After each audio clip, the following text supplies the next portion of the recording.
Okay, the next move I'm going to teach tonight is from a double lapel grab, okay? As he steps in, he grabs me with the double lapel grab. I'm going to take this hand and pin here. I'm going to take this arm here and slam it into his chin. From here, I'm going to reach over, grab his wrist, and come into a straight arm bar with a wrist crank, okay? From this position, his back knee is right there. I'm going to front kick that knee. From here, I'm going to grab here and the shoulder to protect his elbow and drag him to the floor this way.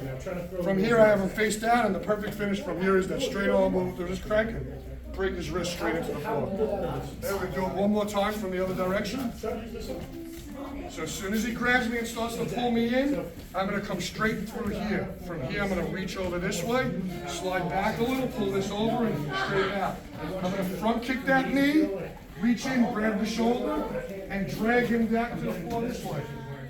From here, I can put him in that finish, which is a straight arm over the wrist crank, and break the wrist straight into the floor this way.